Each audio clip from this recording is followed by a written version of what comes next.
했는지는 모르겠더라. 합본이 된 걸 가지고 이렇게 함호득동선사는 거기다 서리를 주석을 달고 또 오자나 탈자나 이런 것들이 있으면 면밀하게 조사해가지고 이것을 보충하거나 고치거나 수정하거나 해가면서 오가의 서리를 완성을 한 것이죠. 이 5종의 이제 주석서를 모았는데 맨 처음이나 맨 마지막 이렇게 있을 때마다 시작하기 전이나 처음이나 이거 할 때는 규봉종밀 선사가 이제 제일 먼저 나와요. 보면 규봉종밀 선사는 이제 당나라 스님인데요. 어려서부터 유교와 불교를 배우고 두루 이제 학문을 사서 삼경 등의 이런 것들 또 출가하기 전부터도 불교에 해박한 지식을 갖고 있다가 28살에 출가를 하게 돼요. 좀 늦게 출가하게 되죠. 옛날엔 다 10대에 출가하고 했는데 좀 늦게 출가했어요. 늦게 출가했지만 워낙 뛰어난 이제 학문적인 게 있으니까 출가하자마자 유명한 분이 됐어요. 청량 진관 스님의 제자가 되는데요. 이제 이렇게 청량 진관 스님하고 우리나라랑 관계가 있어요. 청량 진관 스님의 스승이 법장 스님이거든요. 법장 스님하고 의상 스님하고는 이제 사형사제예요. 사형사제. 법장 스님은 지엄 스님의 제자인데요. 우리 이제 의상 스님하고 원효 스님하고 중국에 유학을 가다가 원효 스님은 해골물 마시고 돌아오고 의상 스님은 그대로 중국행을 하죠. 유학을 갔어요. 유학을 가가지고 처음에는 현장 스님에게 제자가 되려고 해. 현장 스님을 찾아가게 돼요. 당나라 이제 그 초기이기 때문에 현장 스님은 전 세계에서도 유명한 스님이었어요. 처음에는 당나라에서 이렇게 이제 그 유학단을 꾸려가지고 이렇게 인도로 이제 넘어가게 되는데 그때 이제 당 태종 시절인가? 당 고조 태종 시절인가? 이세민 시절인가 그래요. 처음에는 다 탐탁지 않게 여겼는데 나중에는 굉장히 후원을 많이 해서 인도로 이렇게 이제 가게 되는데 우여곡절이 많기 때문에 그래서 이제 거기에서 서유규가 나온 거죠. 서유기의 삼장법사는 현장 스님인 거예요. 인도에 가가지고 인도 전역을 이제 순례를 하셨는데 그 기록을 다 쓴 게 이제 대당서역기예요. 나란다 대학에서 한 10년 가까이 이렇게 이제 거기서 유학을 했는데 거기서도 시험 보면 1등하고 막 그랬을 정도로 당나라 사람인데도 대천재였다고 할 수가 있겠죠. 이게 중국으로 이제 경전하고 이런 것들을 갖고 와서 중국에 돌아와서 600부의 반야경을 이제 이렇게 번역을 하게 되는데 그런 것이 신역이라고 그래요. 그러니까 중국의 불교가 전해지고 나서 몇 번의 중요한 변곡점이 있어요. 처음 불교가 받아들였을 때 그때는 뭐 이렇게 남방 불교든 북방 불교든 그러니까 초기 불교든 대승 불교든 다 같이 들어오게 되는데 초기 불교도 많이 들어와요. 그러니까 소승 불교라는 이런 불교도 많이 들어오게 돼요. 그리고 그것을 중국인들이니까 외국의 인도말을 번역을 해야 되는데 좀 서툴잖아요. 그러니까 이제 중국식으로 번역을 한 거예요. 우리 기독교가 우리나라 들어와서 성경을 만드는데 불교식으로 번역을 많이 해보면 불교식으로 언어를 막 갖다 쓰잖아요. 성탄절 갖다 쓰죠. 장로 갖다 쓰죠. 또 하나님, 예수님을 야훼를 하나님으로 이제 해서 우리 우리 옛날부터 내려오던 이제 하느님 사상을 그대로 이제 이렇게 성경에 이렇게 넣게 저절로 이제 하느님한테 빌려는 것이 그냥 저절로 교회 가서 하느님한테 야훼한테 비는 거 꼴이 될 만큼이나 그렇게 됐죠. 자, 그렇게 해서 기독교도 그 우리나라 언어를 빌려서 해야 되는 것처럼 인도에서 중국으로 넘어왔을 때 똑같아요. 중국의 당시 가장 이제 유명한 것이 유교하고 도교거든요.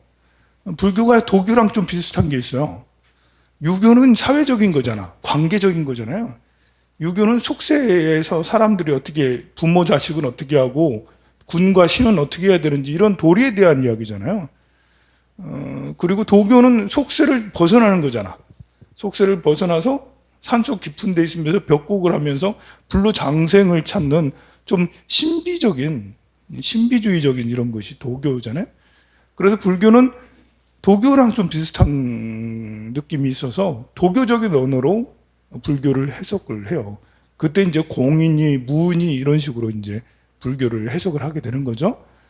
그걸 보고 격의불교라고 그래요. 처음으로 번역이 될 당시, 그걸 격의불교 시대라고 그러고요.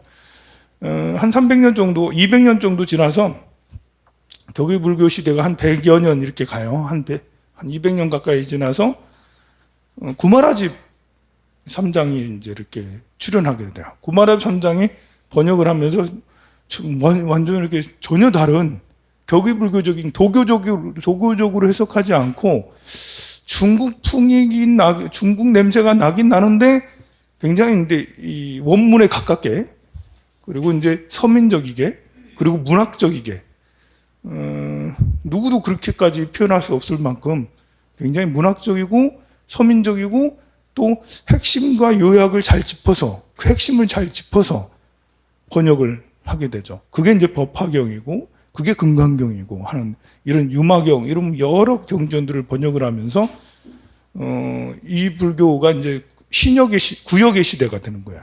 그래서 번역이 이제 조금 더 충실해졌다, 원문에.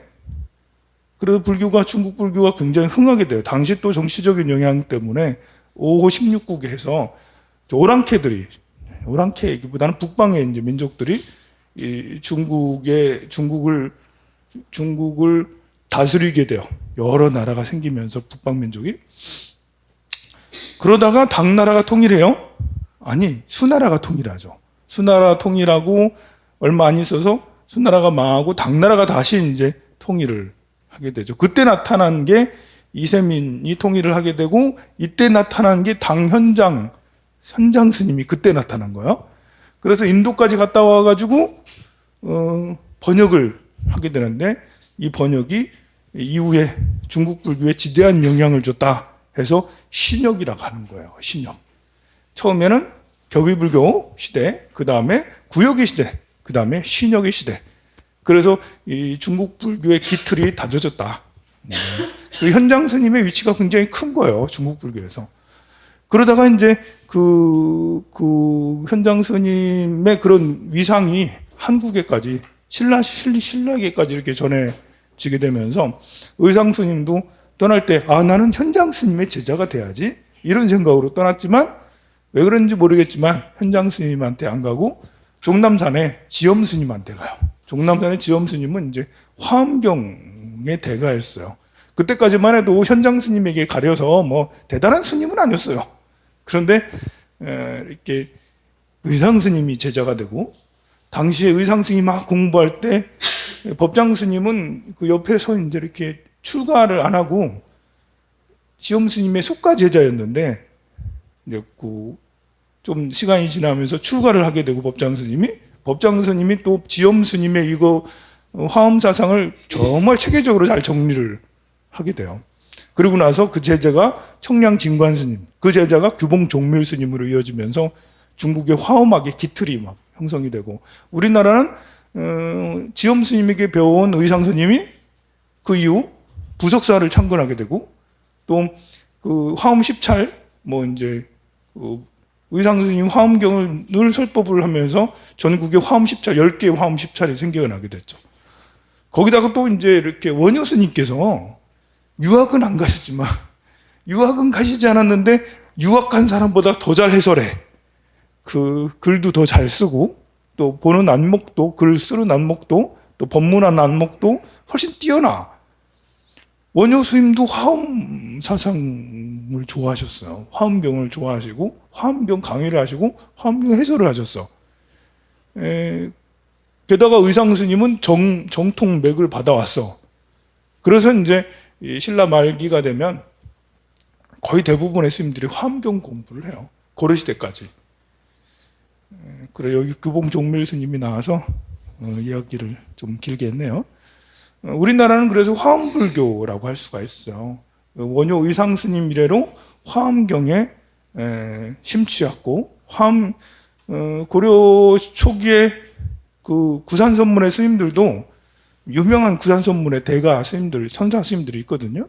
그 스님들도 거의 대부분 어렸을 때는 다 화엄경 공부해. 어디 부석사 가서 화엄경 공부해, 뭐 어디 절에 가서 화엄경 공부해.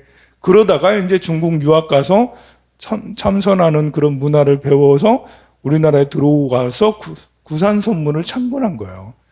그러니까 전체적으로 우리나라는 화엄경 사상에 이렇게 전통이 이렇게 내려오는 나라죠. 그런데 사실 화엄경은 너무 길어. 나는 화엄경 사상, 우리나라의 주 사상은 화엄경이고, 일본은 이제 묘법연화경이고, 중국은 느엄경이다. 이렇게 이야기를 하는데, 실제로 중국에 이렇게 가보면 절에 가서 이제 이렇게, 요즘엔 중국에도 절이 많아졌잖아요. 그래서 법당에 한번 이렇게 보면 끼우끼우 다시 나는 뭐 이 사람들은 무슨 예불을 하나? 뭐 무슨 경전을 독서하나? 보면 느엄경을 독송하고 느엄경이 있어 법당 안에 보면 정말 이 중국은 느엄경을 정말 좋아하는갑다. 아직도 지금도 그런갑다 생각이 드는데요. 난 우리나라에서 과연 화엄경을 정말 좋아했나? 왜 그러는 게 화엄경 양이 너무 많아 이게. 우리 스님들 중에서 화엄경을 처음부터 끝까지 다 본 스님 몇 명이나 있을까? 강당에서 화엄경을 전공하긴 하는데 운문사는 처음부터 끝까지 다 본다는 얘기는 들었어요. 다른 절은 모르겠어요.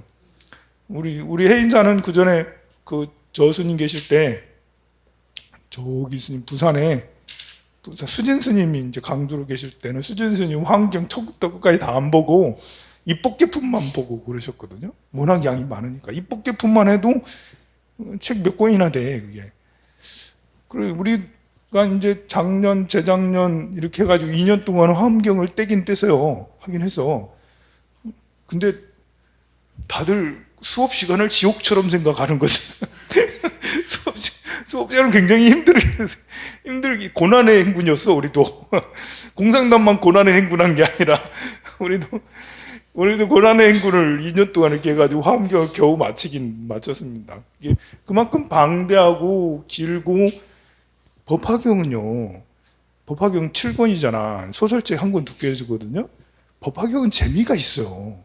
다양하거든요. 파트가 이제 비유도 있고 또 좀 전설적인 이런 이야기도 있고 뭐 이렇게 뭐 제바다타 같은 이런 이제 희한한 이야기들도 막 있고 막 그래요. 그런데 화엄경은 그런 드라마틱이 없고 있겠지 당연히 있긴 있어. 근데 그 드라마틱을 찾아내기 위해서 정말 많은 부분을 막 이렇게 그리고 화엄경은 계속 넘겨야 돼. 패스. 여기 좋네. 이 부분 하자. 이렇게 참 어려웠어요.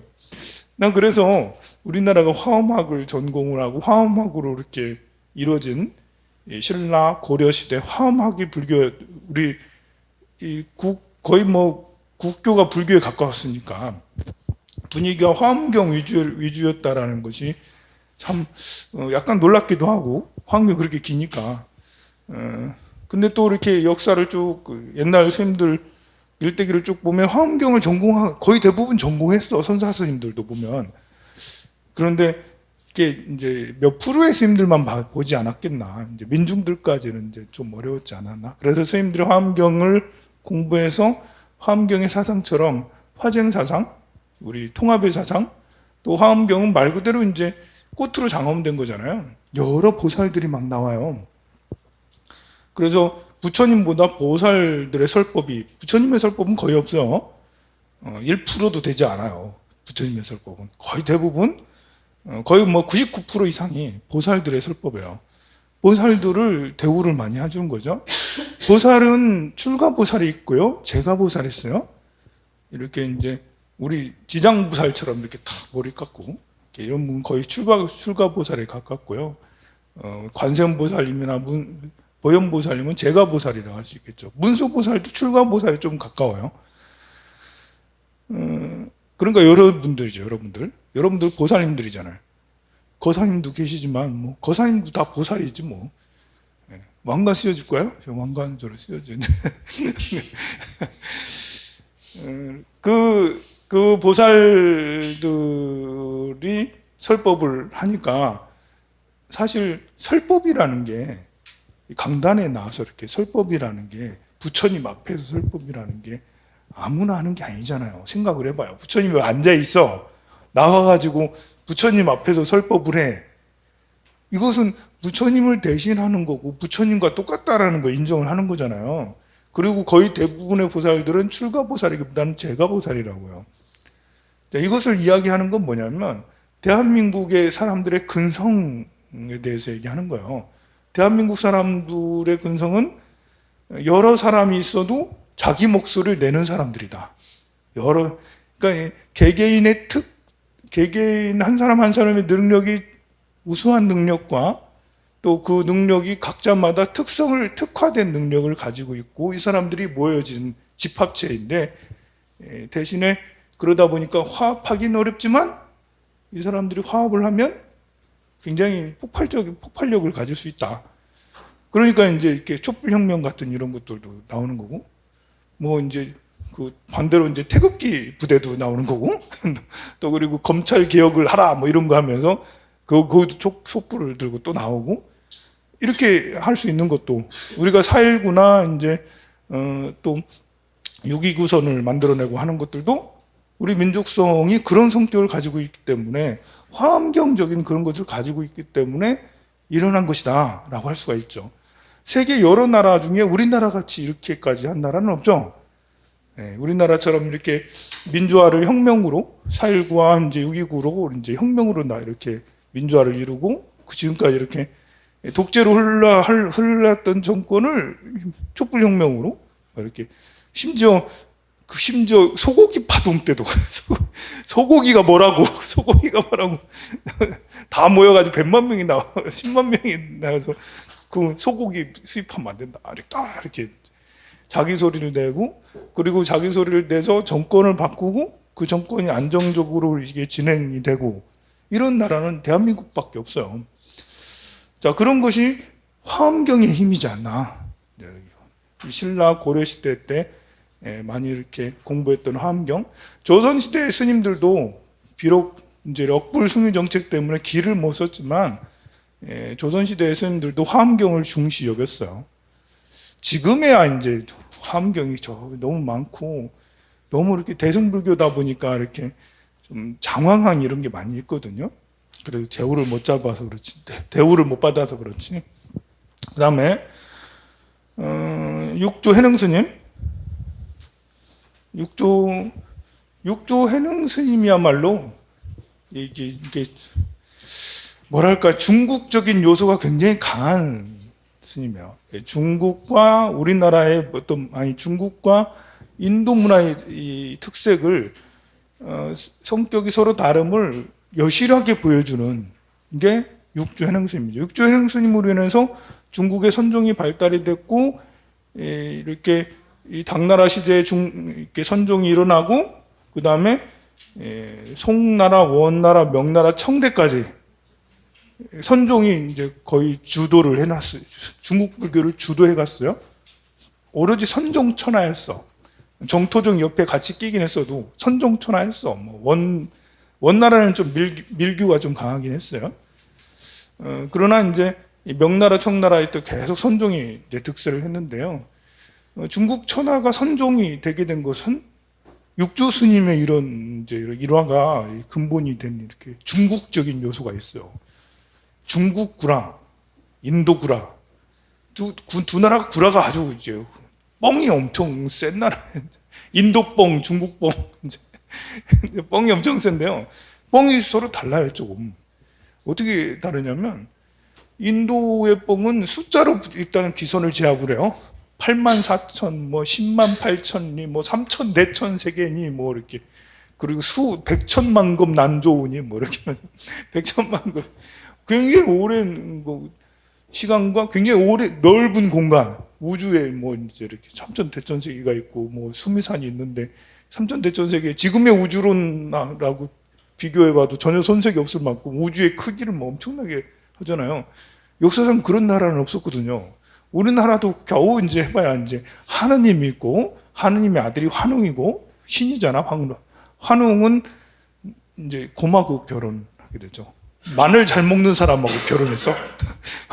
환웅천신이 마늘 잘 먹는 사람하고 마늘 잘 먹는 사람하고 결혼해서 낳은 게 당군이잖아요.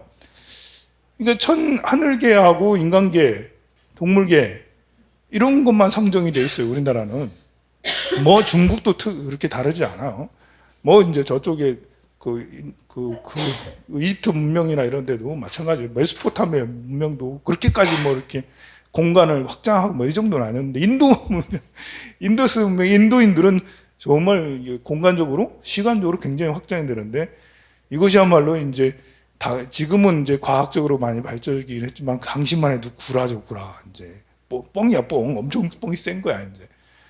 근데 그런 뻥하고 중국 뻥하고는, 중국의 이제 그런 뻥하고는 좀 다른 게, 중국 뻥들의 이제 대표적인 게 이렇게 이런 육조스님 같이 천민이 갑자기 이제 이렇게, 천민이라고 하긴 좀 그렇고, 출신이 낮은 사람이 갑자기 성공해서 뭘 이제 이렇게 통일을 이뤄내고 뭘 해내는 이런 이제 이런 신화를, 이런 영웅들을 굉장히 좋아하는데, 그 성정이 이제 아무것도 밑바탕이 없는 사람이 이렇게 해가지고 갑자기 성불을 해내는, 이 인도의 성불은 과거 오랫동안 500번이나 막 태어나서 계속 500생 동안 수행을 해서 부처가 된다면, 중국의 사람들은 과거는 필요 없고 지금 태어나서 어떻게 태어나든 상관없어 해가지고 바로 수행을 해서 부처가 이 생에 되는 거야. 이제 이렇게 한 생에 딱 부처가 되는 이런 방법이 이제 육조스님 대두가 됐죠. 육조스님이 이렇게 나무꾼이었어요. 또 일자무식이에요. 아무것도 몰라요. 아무것도. 이렇게 여기가 붙어 있었나? 아무것도 몰라. 글자를 모른다는 거예요. 나무꾼으로 계속 있다 보니까. 그렇지만 한마디 말씀 듣고 옥무소지 생기심이란 말씀을 듣고 출가를 단행하게 되는데, 출가해서 수행을 많이 했냐? 아니에요. 8달 동안 방학을 찧었어요. 방학을. 그리고 이제 당시 오조 홍인 스님이 개송을 지어봐라 했는데 개송을 딱 지어냈어. 홍인 스님은 속으로 야, 얘 괜찮은데? 훌륭한데? 근데 사람들한테는 그런 얘기를 하지 않았어. 뭐 이런 얘기, 이런 걸 쓰고 그래? 이런 식으로 이제 반응했단 말이에요. 그러더니 그날 밤에 육조 스님을 불러가지고 가사하고 발효를 주면서 너 완전히 다 깨달았다. 가라. 해서 가사 발효를 들고 가요. 이제 오조 홍인 스님은 준 거야. 그렇지만 그 다른 수천 명의 그 당시 오조산 홍인 스님에 있는 그 산하에 제자가 1000명 정도 살았다고 그러거든요. 그 1000명의 사람들은 벙찐 거지. 1000명이 볼 때는 도둑놈이에요. 육조 스님이 도둑놈. 가사바루를 들고 튀었어. 그래서 쫓아가가지고 이제 이렇게 했는데, 육조 스님은 도망자 신세가 돼가지고 나중에 그 산속에 들어가서 산적과 합류를 하게 돼요. 산적에 숨어들어서 10년 동안 산적이 돼 있어요. 그러다가 나왔거든요. 나와서 이제 이렇게 절에 갔는데, 아무래도 이제 이렇게 차림을 다 머리 깎고 갔는지 어쨌는지 스님처럼 하고 갔어. 가가지고 스님들끼리 서로 이제 논쟁이 벌어졌어요. 깃발이 흔들리는데, 깃발이 흔들리는 거예요? 바람이 흔들리는 거예요? 깃발이 흔들릴까? 바람이 흔들릴까? 이거 가지고 이제 둘이서 계속 논쟁할 때 명언을 이제 이렇게, 명언을 또 이렇게 만들어내죠. 명언 제조기, 육조스님. 마음이 움직이는 거야. 라고 그렇게 하니까 전부 다 사람들이, 세상에, 지금까지 이렇게 생각지 못했던 새로운 혁신이잖아. 사고의 혁신. 우리는 바람이 흔들리는 거야? 깃발이 흔들리는 거야? 이거 가지고 있을 때 핵심을 딱 짚어서 그게 아니야. 마음이 흔들리는 거야. 라고 하니까 사람들이 다 놀래서 바로 법상에 앉혔죠. 바로 이 대중들 앞에 딱 모시고 법문을 하게 했는데, 그 법문이 정말 파격적인, 지금까지 나오지 않았던 선종의 그 핵심적인 법문들이 쫙 이제 그 핵심적인 법문들을 쭉 해내는데, 그게 바로 이제 육조 단경에 보면 다 나와요. 정말 명쾌하고 시원시원하고 또 깊고, 그래서 참 마음에 드는 게 육조 단경인데요. 그렇게 해서 그 제자들이 계속 이제 선종을 일으키면서 중국 천하가 선종 천하가 된 거죠. 이제 한때 중국이 이제 거의 불교 국가였죠. 유교나 이제 이렇게 도교보다 불교가 더 셌던 적이 굉장히 많았어요. 근데 그 셌던 게 선종회 이런 것들이 이제 셌다라는 것이죠. 그게 이제 중국적인 어떤 성공담, 중국의 뻥, 이런 이제 스타일이라 할 수 있는데, 그것이 이제 우리나라에도 이제 그 영향을 받아요. 우리나라에도 이제 비슷한 스님들이 있는데, 그 중에 이제 원효 스님도 뭐 거의 원조격이야, 이제 원효 스님. 원효 스님도 그 파괴를 하시고, 그 무예박을 치면서 이렇게 나무아미타불을 하고 다녔다고 그러잖아요. 그런데 천재야. 그런데 저술이나 법문이나 최고야. 근간에 이제 그런 걸 또 보여주신 분이 경허 스님이요. 경허 스님에 대해서는 좋게 말씀하시는 분도 있고, 경허 스님 때 한국불교 때문에 한국불교 망했다라는 그렇게 말씀하시는 분도 있어요. 왜냐하면 이런 파격이라는 게 이렇게 이제 사람에게 희망을 주기도 하지만 요행을 바라는 마치 도박 같은 이런 거 있잖아요. 우리가 복권을 해요. 복권하면 누군가 한 사람은 당첨되잖아. 매주마다 당첨자가 나오잖아. 다른 수백만 명은 그냥 이제 그냥 손가락 빨고 있는데 한 명은 몇십억 딱 돼. 수백만 명의 수행자가 있는데 한 명은 해서 6조가 되고 경허 스님이 돼. 나머지는 평생 동안 앉아가지고 어느 때 되나 이제 하도 이생이 안 되면 아씨 다시 세속으로 돌아갈 수도 없고 그냥 앉아 있는 게 그래도 편하긴 편하지. 이러면서 이제 이렇게 이러고 있어요. 이게 이제 수행이 이제 이상하게 변질돼 버리는 거예요. 여기에 보면 그런 이제 폐단들이 있는데 경허 스님도 그렇잖아요. 경허 스님은 육조 스님보다는 덜 드라마틱해. 육조 스님 정말 드라마틱한 거고, 근데 전 중국인이 열광했던 스님이 이제 육조 스님이잖아요. 어떻게 남무꾼이 그리고 육조 스님 하면 일자무식으로